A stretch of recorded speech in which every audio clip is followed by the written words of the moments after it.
గురువుగారు ఎలాగో మీరు ఆధ్యాత్మికత మన జీవన విధాన శైలిలో ఎలా అంతర్ముఖంగా ఉంది ఆల్రెడీ మనకు తెలియకపోయినా అనే విషయాల గురించి చెప్తున్నారు కాబట్టి కర్మఫలం గురించి భగవద్గీతలో ఎక్కువగా మనం చర్చించుకునేది కర్మ ఫలితం గురించి. ఇప్పుడు శ్రీకృష్ణుడు అర్జునుడితో చెప్తాడు కదా, మొదటి అధ్యాయాల్లోనే ఉంటుంది, నువ్వు ఇలా డిప్రెస్ అయిపోతున్నావు, ఇలా ఇది నీ కర్మ, నువ్వు చేయాల్సిందే, నువ్వు చేయకపోతే నీకు పాపం తగులుతుంది అని అంటాడు. ఎందుకంటే రాజు కాబట్టి నువ్వు యుద్ధం చేయాలి, నువ్వు రాజ్యాన్ని కాపాడాలి, దట్ ఈస్ యువర్ డ్యూటీ. అలా ఇప్పుడు అసలు కర్మఫలం ఎలా రిలేటబుల్ అప్పుడంటే డిఫరెంట్ ఉన్నాయి. ఇప్పుడు తీసుకుందాం అనుకోండి, ఇప్పుడు ఒక ఫర్ ఎగ్జాంపుల్ చాలామంది ఐటీలో పనిచేస్తూ ఉంటారు కాబట్టి టీమ్ లీడర్ ఉన్నాడు.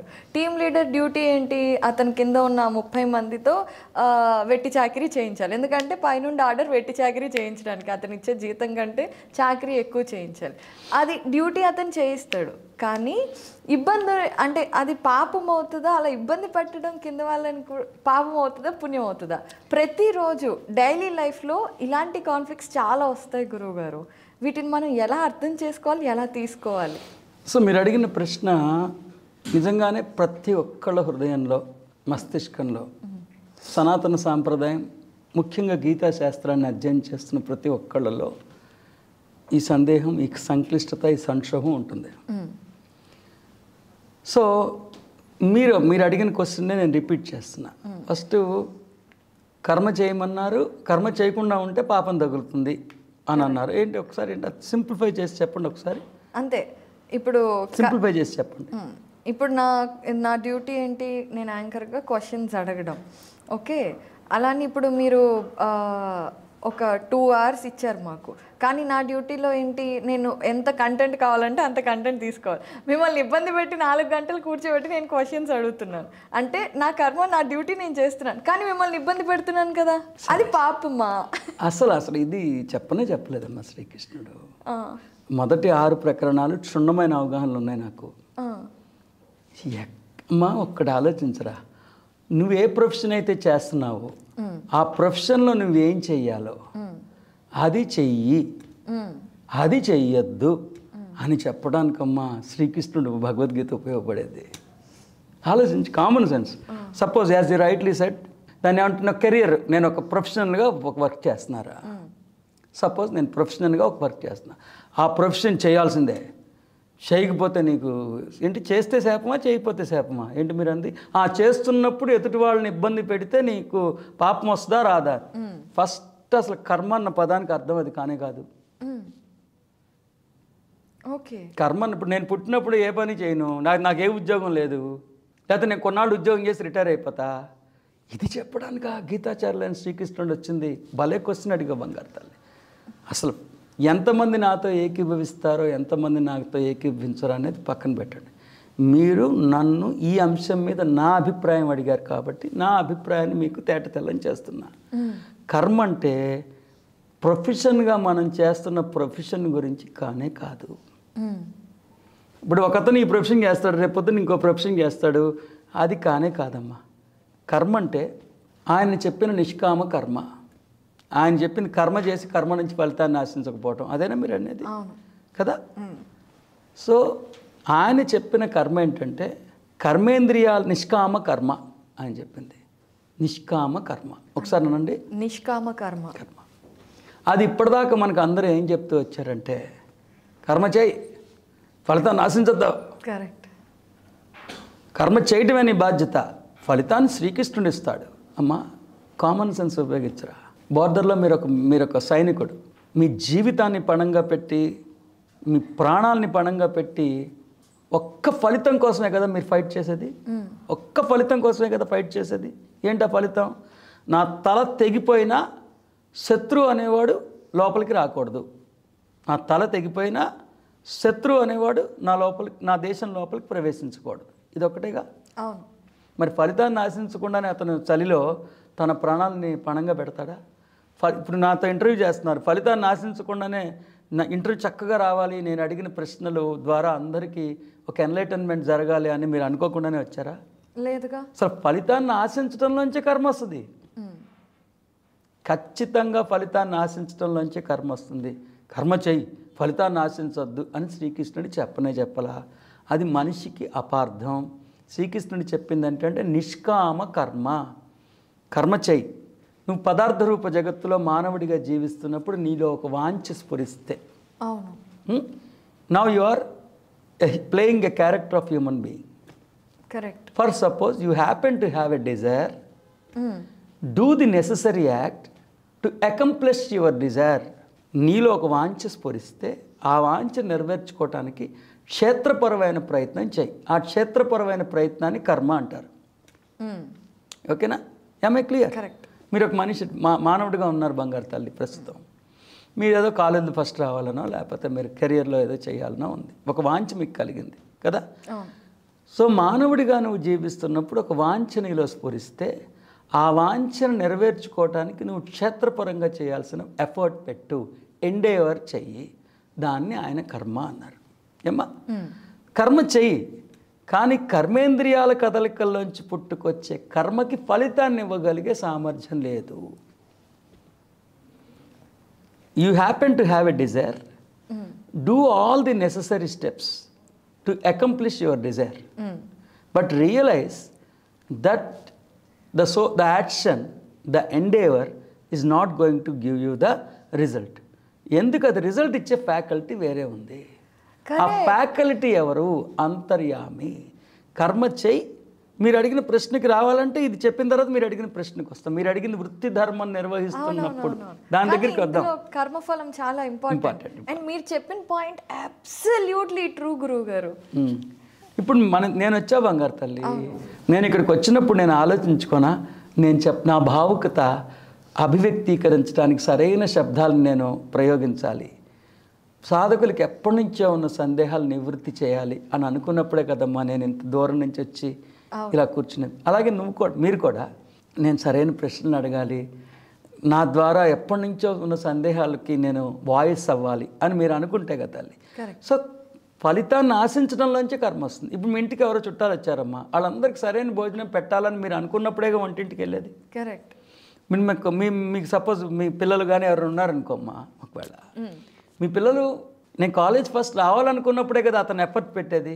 కర్మ చేసి కర్మ చేయాలి కానీ ఫలితాన్ని ఆశించకూడదని చెప్పేవాళ్ళందరూ నేను ఒక ప్రశ్న అడుగుతా. వాళ్ళ పిల్లలందరికీ ఇది చెప్పి మీ పిల్లలు ఫస్ట్ క్లాస్ రావాలని టార్గెట్ పెట్టుకోకూడదని చెప్పమనండి వాళ్ళని. మనకేం చెప్పారా చిన్నప్పటి నుంచి? నువ్వు ముందు టార్గెట్ పెట్టుకో. స్వామి వివేకానంద ఏం చెప్పారు? నువ్వు గమ్యాన్ని ఎంచుకో, సరైన గమ్యాన్ని ఎంచుకో, సరైన లక్ష్యాన్ని ఎంచుకో. నీ లక్ష్యం ఎంచుకున్న తర్వాత గమనం స్టార్ట్ చేయి. ఒక్కసారి నీ లక్ష్యాన్ని ఎంచుకున్న తర్వాత ఆ లక్ష్యాన్ని చేరుకోవటానికి కావాల్సిన దారిని ఎంచుకున్న తర్వాత ఆ దారిలో ప్రయాణం చేస్తున్నప్పుడు ఎన్ని కష్టాలు వచ్చినా నువ్వు మళ్ళీ డైవర్ట్ అవ్వద్దు. స్వామి వివేకానంద టీచింగ్ మనందరికీ తెలుసు. First of all you choose a target in your life. Once the target has been sufficiently chosen by you, then there are several ways to accomplish your targets. మీ లక్ష్యాన్ని చేరుకోవడానికి చాలా మార్గాలు ఉన్నాయి. మార్గాన్ని కూడా ఎంచుకో, సరైన మార్గాన్ని ఎంచుకో, నీకు ఇష్టమైన లక్ష్యాన్ని ఎంచుకో.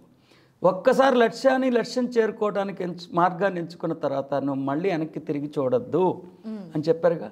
మరి ఫలితాన్ని ఆశించడమే గమ్మది. అవును కదా.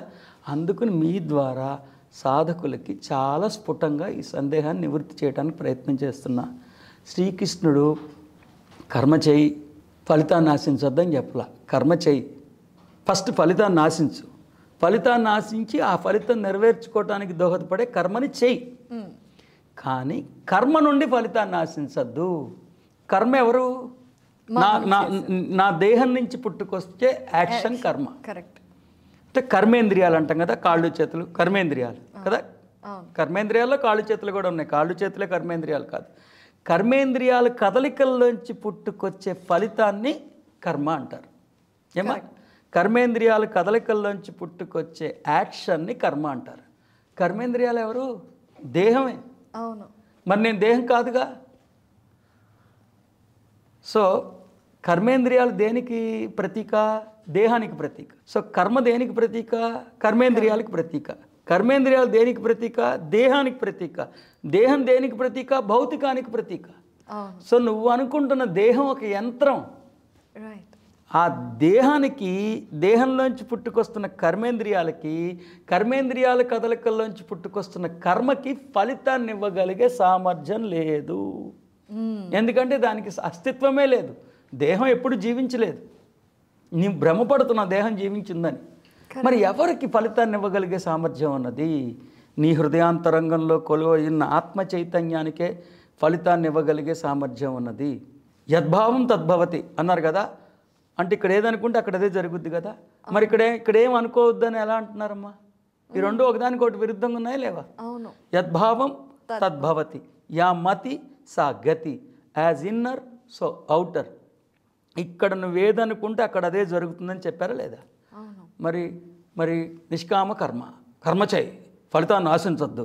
ఇక్కడేం ఆశించకపోతే ఇక్కడేం రాదుగా. మరి ఈ రెండు ఒకదానికొకటి ఆపోజిట్గా ఉన్నాయి కదా. అందుకే కృష్ణుడు అన్నది ఏంటో చెప్తున్నా.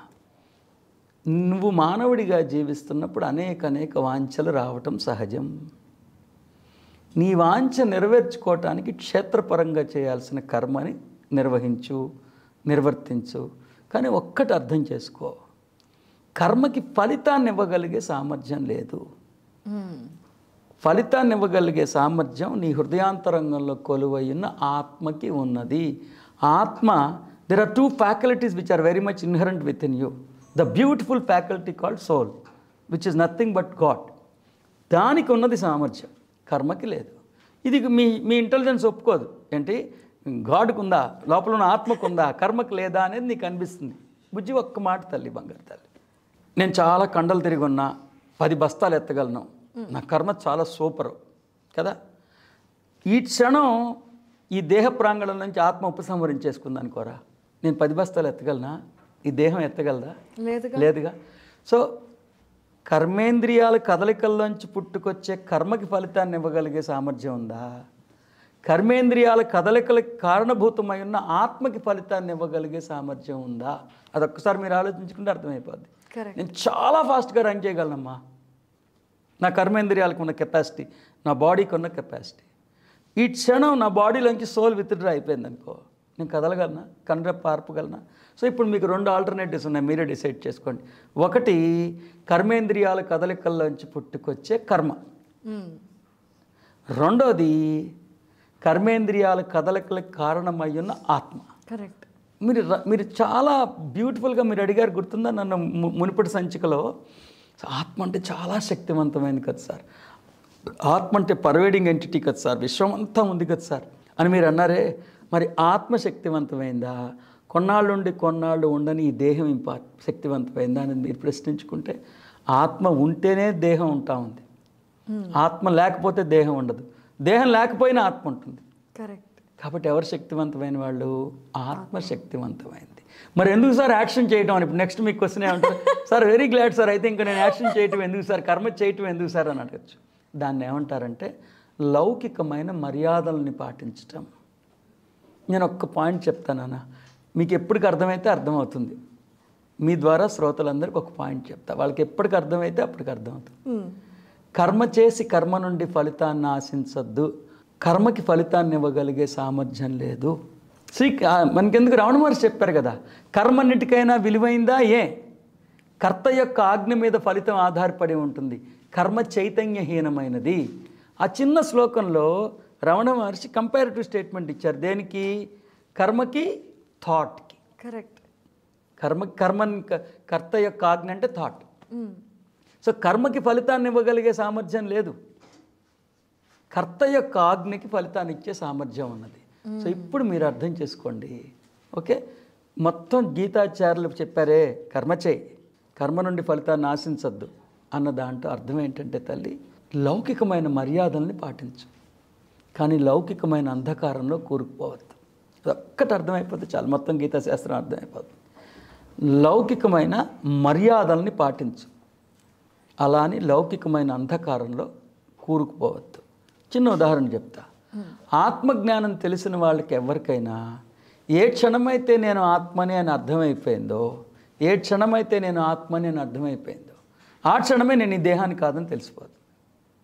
ఓకే, కరెక్టే కదా. నేను దేహాన్ని కాదని అర్థమైపోయినప్పుడు నేను పురుషుణ్ణి కాదు, స్త్రీని కాదని అర్థమైపోతుంది.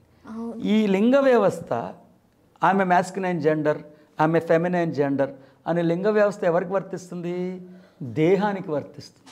కరెక్ట్. దేహంలో కొలువైన ఆత్మ చైతన్యానికి లింగ వ్యవస్థ వర్తించదు. The grandest soul is neither a masculine gender nor a feminine gender.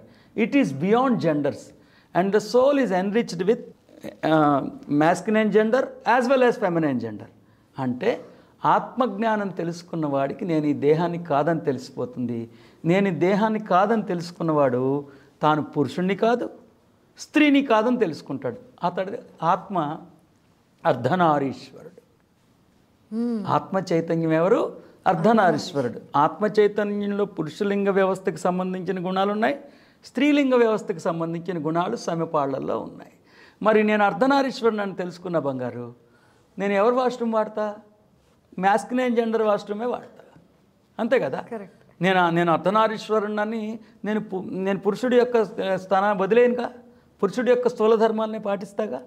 సరిగ్గా అదే రీతిలో నేను ఆత్మ చైతన్యాన్ని తెలుసుకున్నా, నేను అలౌకికమైన దైవాన్ని అర్థం చేసుకున్నా, ప్రస్తుతం నేను మానవత్వం అనే ఒక వ్యవస్థలో ఉన్నా కాబట్టి లౌకికమైన మర్యాదల్ని పాటించాలి. అంటే నేను అనుకున్నది సిద్ధించుకోవటానికి క్షేత్రపరంగా ఏం ప్రయత్నాలు చేయాలో వాటిని చేయాలి. అలా అని ఎప్పుడు లౌకికం నుండి దేహం నుండి ఫలితాన్ని ఆశించకూడదు. ఎప్పుడు మీ అంతరంగంలో అలౌకికం ఉండాలి, బాహ్యంలో లౌకికం ఉండాలి. అది మీరు చెప్పిన ప్రశ్నకి నా సమాధానం. ఇంకొంచెం సమాధానం ఉంది, చిన్న బ్రేక్ తీసుకుని మనం చెప్పుకుందాం. తప్పకుండా. జయ.